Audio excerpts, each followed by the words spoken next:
Nah ya. Udah ya. Nah ini ya. Kalau udah nanti kita klik label di sini, ada label. Ada kolom label. Label ini kita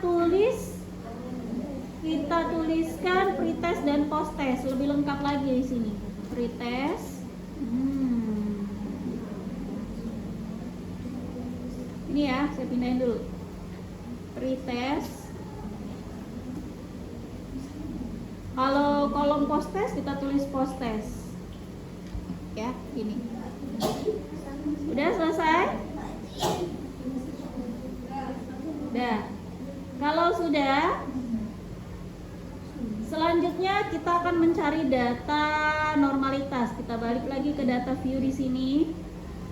Cara mencari normalitasnya gimana? Di sini sudah saya tuliskan caranya. Ya. Analyze. Ini kita pindah dulu ya ke data view ya. Data view. Kalau udah di sini ada analyze. Kemudian di sini ada descriptive statistik. Ya. Ada descriptive statistik, kita pilih explore. Kita pilih explore. Sudah? Untuk data pretest itu kita masukkan di dependent list. Kemudian posttest juga kita masukkan di dependent list. Di sini sudah saya tuliskan kalau nggak salah. Untuk before dan after dipindahkan semua ke kolom dependent list ya. Oke, kalau sudah dipindahkan semua, kita pilih plots ya. Nih. Ini bisa berbarengan, kita bisa cek normalitas sama homogenitas. Sudah sampai tahap ini? Pindahkan, di situ ada tanda panah nih. Diklik dulu, diklik dulu yang mau kita pindahin, kemudian pindahin tanda panahnya di sini. Klik dulu, kemudian tanda panahnya kan ada tanda panah ke samping ya, pindahin aja, diklik aja. Sudah?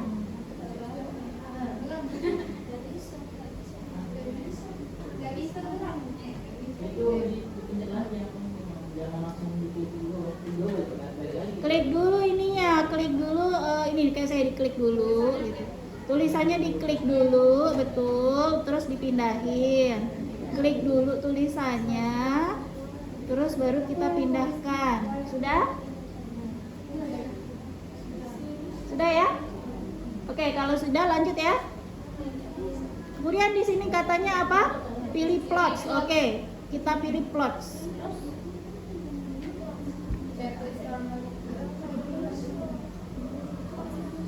Sudah belum?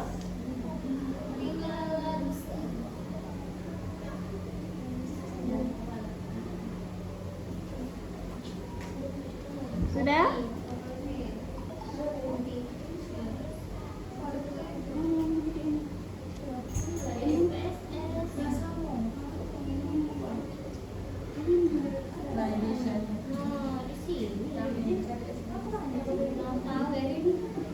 Sudah?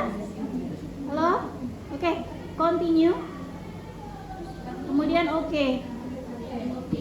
Selesai, kita tunggu. Hasilnya kita tunggu. Ya, jadi di sini ini plot sih sebenarnya, ini kan cuma plot aja. Titik ya. Nah, ini yang penting yang penting itu ada 3 table di sini. Table yang pertama case processing summary, di sini hanya pemberitahuan pretest, jumlahnya ada 30, posttestnya ada 30 ya, 100% ya. Kemudian nah, di sini yang saya katakan statistik deskriptif. Statistik deskriptif itu termasuk mean, median, modus. Ya, kita nggak usah nyari lagi, kita tinggal lihat aja di sini ada minimum nilai, ada maksimum nilai sesuai dengan namanya. Kalau di sini pretest, dia pretest semua di sini. Ya, kalau dia posttest, dia posttest semua. Tapi kita udah lengkap banget di sini, kita nggak usah nyari lagi. Meannya udah dapat di sini 58,8. Ya. Kemudian di sini mean yang untuk posttest 79,8 kalau saya. Ya. Sudah? Bisa tolong dilihat tabelnya dulu nggak apa-apa. Untuk yang kalian nanti dicoba dulu ya. Kalian lihat punya saya dulu di sini ya. Jadi nanti jelaskan. Jadi nanti tinggal dicoba aja. Nah, di sini ada 3 table ya. Jadi ada table deskriptif ini salah satunya. Di sini ada mean, median, modus. Di sini ada mean ya. Ada median ya. Kemudian ada modus juga di sini. Modusnya ada nggak ya di sini? Modus nggak ada karena modus kan cuman banyaknya nilai ya. Jadi nggak terlalu penting. Nah, kemudian di sini yang paling penting adalah test of normality. Jadi di sini test of normality ada 2 bentuk ya. Kalau di dalam apa? SPSS ada Kolmogorov sama Shapiro-Wilk ya. Kolmogorov sama Shapiro-Wilk ini kata ibu kayaknya ini. Nah, Kolmogorov sama Shapiro-Wilk kalian boleh pilih salah satu. Kamu mau yang mana? Kalau di data di sini kita cek data. Kalau uji normalitas ya, baca hasil uji normalitas, lihat nilai signifikan. Jika nilainya lebih dari 0,05, data berdistribusi normal. Kalau kurang dari, dia tidak berdistribusi normal. Sekarang mana yang dilihat? Yang dilihat adalah nilai signifikannya yang ini. Ini Kolmogorovnya itu kalau untuk pretest kan di sini tulisannya titik 165 ya. Sebenarnya adalah 0,165. Nolnya nggak ditulis kalau di table ini. Ya. Jadi kita harus berpikir dia nggak bukannya 165 tapi di depannya ada titik. Kalau depannya ada titik berarti ada 0 di depan titik itu, 0,165. Kalau untuk post testnya 0,056. Lebih dari 0,05? Ya, lebih semuanya. Pretest sama post testnya lebih dari 0,05. 0,056 itu lebih daripada 0,0500. Kan 0,05000 kan? Sementara di sini 0,056. Walaupun berapa persen itu pasti lebih itu. Ya, gitu. Ini untuk post testnya. Kemudian kalau kita menggunakan Shapiro-Wilk ya, data berdistribusi normal juga. Iya, lihat kita bisa lihat di sini ada 0,126 sama 0,114. Terlihat jelas kalau pakai Shapiro-Wilk ya. Ya, kelihatan ya dia jauhnya rentangnya gitu ya. Paham sampai di sini? Cara melihat data berdistribusi normal ya. Tadi udah dicatat juga kan, analyze, deskriptif. Kemudian kamu pilih explore, betul. Kemudian jangan lupa pindah ke dependent. Kemudian pilih apa tadi? Plots ya. Setelah dipilih plots, checklist normality plots ya. Yang tadi saya udah kasih tahu continue dan oke. Selesai. Ya. Kemudian kita lanjutkan. Data kita ternyata sudah normal dong. Di sini datanya udah saya tuliskan di sini ya. Datanya udah saya kopikan di sini nih yang tadi. Jadi tabel yang dilihat itu yang kuning-kuning ini aja ya. Pada data output di atas dapat disimpulkan bahwa nilai signifikansinya lebih dari 0,05, maka data berdistribusi normal. Kalau data berdistribusi normal bisa kita lanjutkan ke tahap yang kedua. Tahap yang kedua adalah tahap uji homogenitas. Perlu diperhatikan bahwa sampel kita sama. Ya, kalau sampel kita sama, otomatis dia pasti homogen, sama juga hasilnya. Mau saat pretest atau post test, dia tetap homogen, tetap sama. Jadi kita tidak membutuhkan uji homogenitas pada uji dependent. Ya, jadi uji dependent nggak usah lagi. Jadi normalitas langsung ke parentnya aja, langsung ke uji T-nya saja. Nah, kita kan udah tahu nih data kita normal nih ya. Kalau kita udah tahu data kita normal, berarti kita pakai uji T. Kalau ternyata data kita tidak normal, kita pakai uji Wilcoxon. Ya, tuh ya. Kita pakai uji Wilcoxon. Nah, sekarang kita anggap data kita udah normal. Kalau kita normal, kita masuk ke uji paired sample t-test. Di sini udah saya tuliskan juga ya. Jadi kamu sebelum kita belajar, kita harus tahu dulu tuh paired sample t-test itu apa. Jadi paired sample t-test itu untuk mengetahui perbedaan rata-ratanya satu. Kemudian sampelnya itu adalah sampel yang sama. Di sini udah saya jelasin tadi ya, sampelnya itu harus sampel yang sama. Namun dia memiliki dua data. Dua data itu maksudnya pretest dan post test tadi ya. Kemudian uji paired sample t-test ini bagian dari statistik parametrik. Betul, uji T berarti dia. Oleh karena itu, sebagai aturan dalam statistik parametrik, data penelitian haruslah berdistribusi normal. Ya, yang tadi yang udah kita lakukan ya, dia normal. Untuk dasar pengambilan, nah ini yang paling penting, sangat penting sekali, karena dari tabel itu kita harus baca. Nilai signifikansi two-tailed-nya itu kurang dari 0,05, maka terdapat perbedaan antara hasil belajar, antara apalah gitu, antara dua bentuk ya. Kalau dia two-tailed-nya itu lebih dari 0,05, maka dia tidak terdapat perbedaan. Jadi kebalikan dia dengan normalitas tadi ya. Kalau kita sudah tahu dasar pengambilan keputusan ini, kita lanjut ke langkah-langkah SPSS-nya. Ya, kita lanjut ya.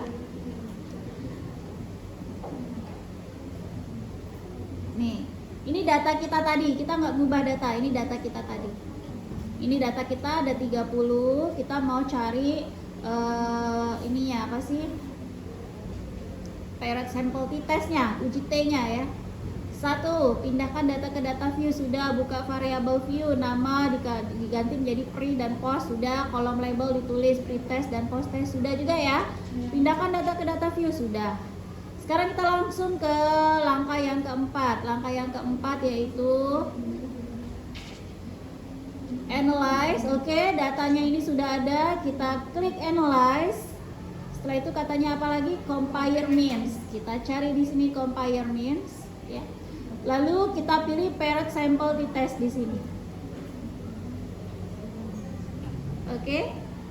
Sudah ya, kita klik. Nah, ya. Kita klik di sini. Ada data pre-test, ada data post-test. Oke, yang pre-test saya masukkan ke variabel 1. Nih. Yang post-test saya masukkan ke variabel 2. Nih. Dia otomatis masuk sendiri. Sudah?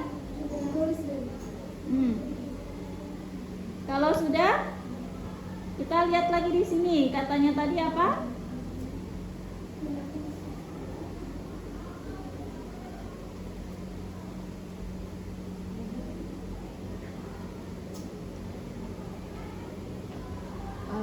Kita cek dulu ya optionnya ya. Optionnya nggak ada yang perlu diubah. Oke, di sini tahapan ininya biasanya langsung tertulis 95%.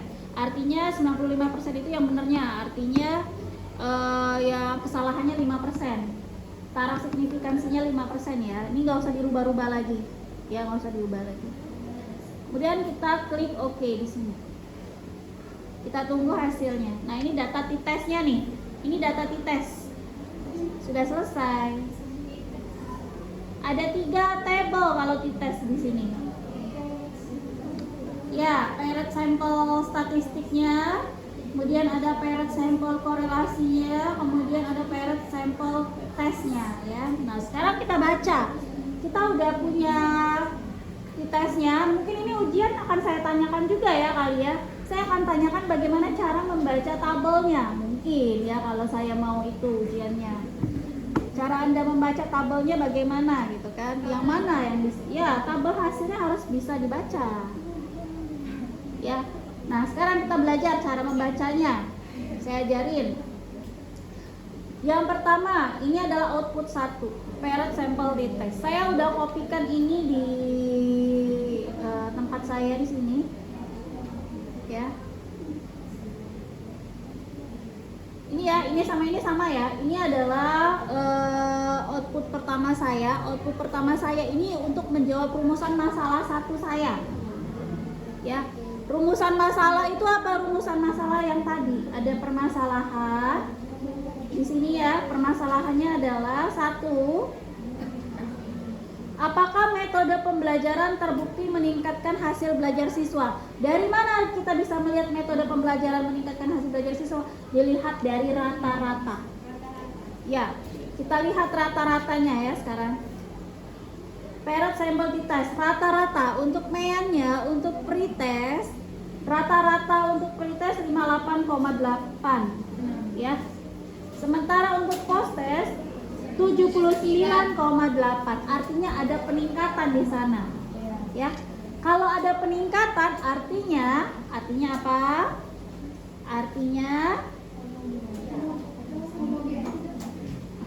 Artinya metode pembelajaran terbukti meningkatkan hasil belajar.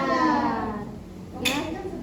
Kalau rata-ratanya beda, berarti metode pembelajaran kita terbukti meningkatkan hasil belajar siswa dari yang sebelum sama yang sesudah. Kelihatan dari rata-rata. Perhatiin, ini bukan cuma pada penelitian statistik, tapi seluruhnya. Kamu mau pakai apa aja, ya, yang dilihat itu rata-rata sebelum sama sesudah. Ya, perbandingan, ada perbandingannya. Oke, ya, ini sudah terjawab ya untuk rumusan masalah 1. Rumusan masalah 2 saya itu adalah apakah ada hubungan atau korelasi yang signifikan antara variabel sebelum dan sesudah dilakukan metode pembelajaran. Oke, kita cek di sini. Apakah dia ada korelasinya? Saya udah bilang di sini, ini korelasinya itu tidak mempengaruhi hasil penelitian. Artinya kalau dia tidak ada hubungan nggak jadi masalah. Nggak bermasalah, kita cuma lihat dia ada hubungan atau enggaknya aja.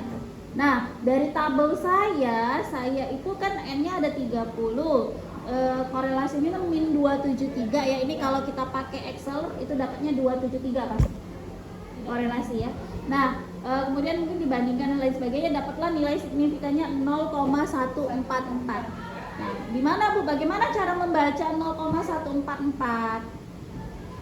Di sini udah saya tulisin juga. Nih ya, untuk output kedua itu untuk menjawab rumusan masalah kedua. Bagian kedua ini hasil korelasi ya. Korelasi pretest dan post-test. Data signifikan 0,1 itu ternyata lebih besar dari 0,05. Sehingga dapat disimpulkan bahwa data itu tidak mempunyai hubungan. Dia sama kayak normalitas. Sama kayak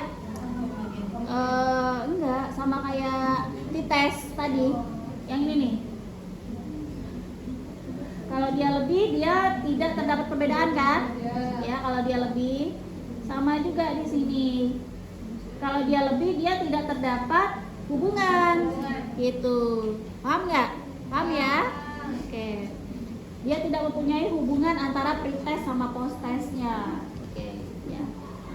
Kemudian yang ketiga, rumusan masalah saya yang ketiga tadi adalah yang penting, yang kata saya ini yang mendasarnya, apakah ada perbedaan rata-rata hasil belajar uji hipotesis antara sebelum dan sesudah ya, dan sesudah diterapkannya metode pembelajaran. Jawabannya adalah yang tabel ketiga, yang ini, paired sample t-test. Kita lihat dari nilai signifikan to tilde-nya. Di sini 0,000 kan? Sebenarnya ini panjang, 0,0000, nggak tahu nolnya sampai berapa, tapi di sini disingkat jadi 0,000 aja, nggak jadi masalah.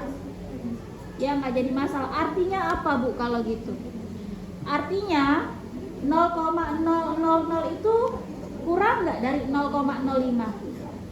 Kurang. Kalau dia kurang berarti dia terdapat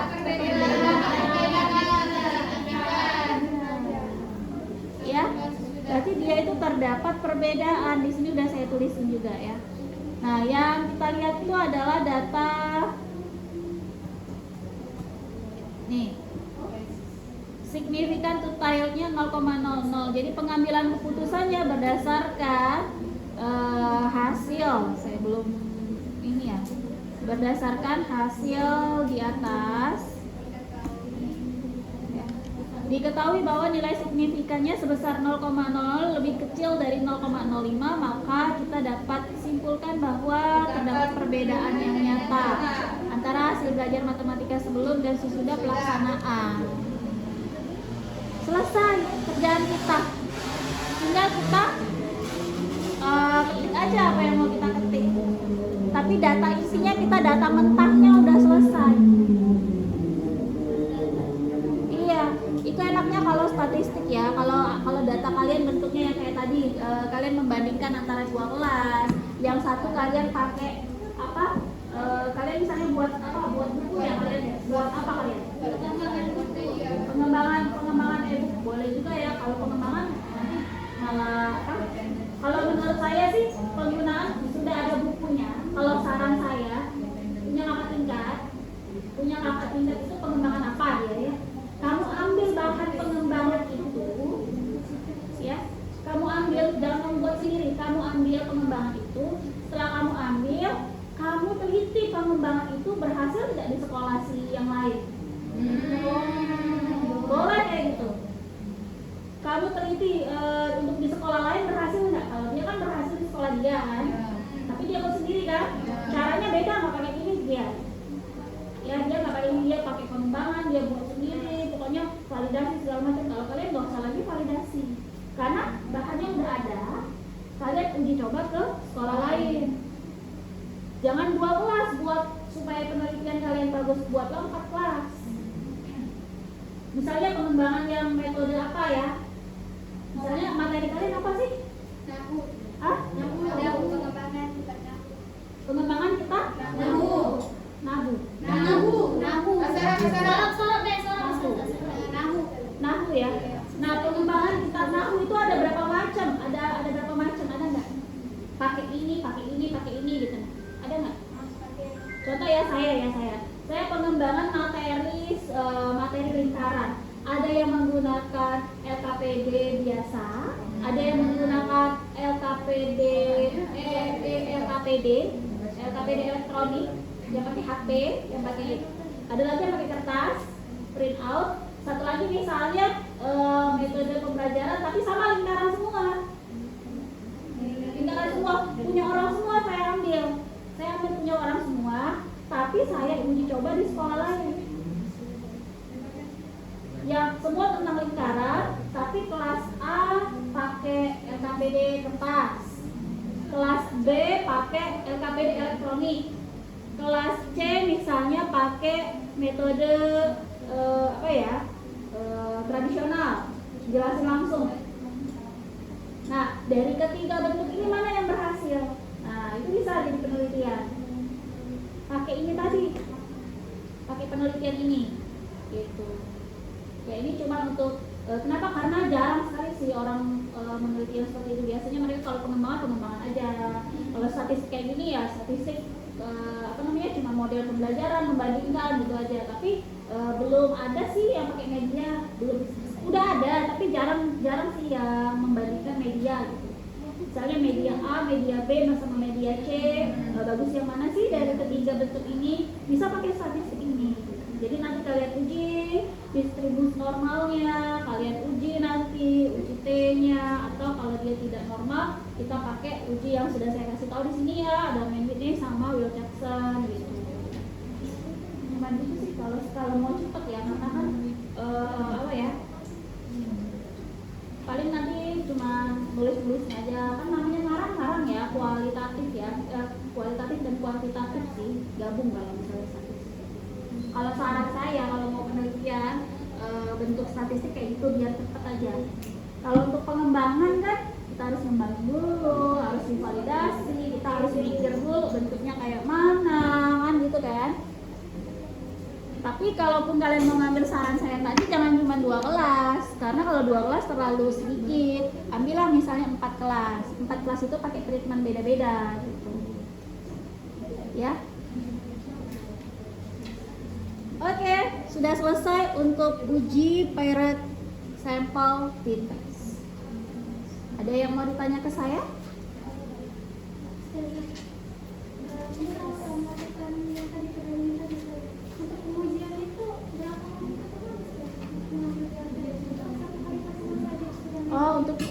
Untuk ini ya sebenarnya tergantung kebutuhan sih. Misalnya ya pertemuan pertama kalian mau pengenalan dulu nih apa sih lingkaran gitu kan. Kalian harus buat RPP juga, harus buat modul aja. Pertemuan pertama kamu maunya materinya pengenalan pengertian dulu. Jadi ada LKPD 1. Kalau di elektron itu LKPD 1-nya gitu kan. Nah, nanti ada juga LKPD yang kedua bahas apa misalnya. Saya tadi kan cuma pengertian sama pengenalan aja lingkaran. Kemudian pas di pertemuan kedua saya mau materi keliling lingkaran sama luas lingkaran, dua materi jadi di pertemuan kedua, jadi 2 kali pertemuan. Nah, saya cuma mau sampai keliling dan luas aja gitu kan, keliling dan luas lingkaran aja. Udahlah cukup, berarti saya butuh 3 kali. Kenapa 3? Karena yang terakhir adalah tesnya. Jadi hari pertama itu pengertiannya aja, tapi tetap LKPD-nya sama yang saya kasih.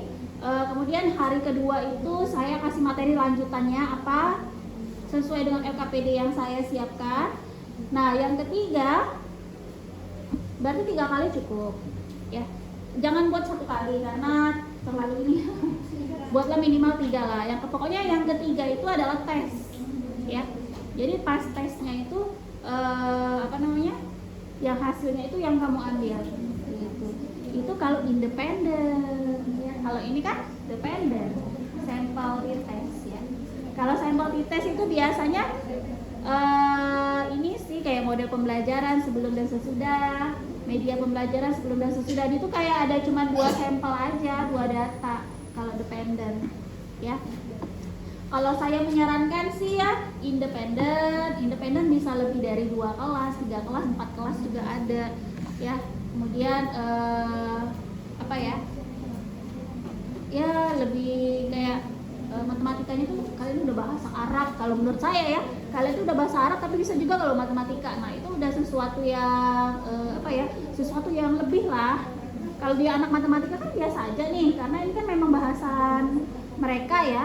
Jadi kalau mereka pakai ini ya biasa aja, tapi kalau kalian yang pakai ini itu luar biasa. Udah bisa bahasa Arab, bisa juga statistik gitu. Jadi penelitiannya oke ya. Cuma saya nggak tahu kalau misalnya dosennya tergantung dari dosen pembimbing lah, setuju atau enggak. Kalau kamu bisa memuatkan, bisa membujuk dosen pembimbing kamu, yang nggak jadi masalah sih.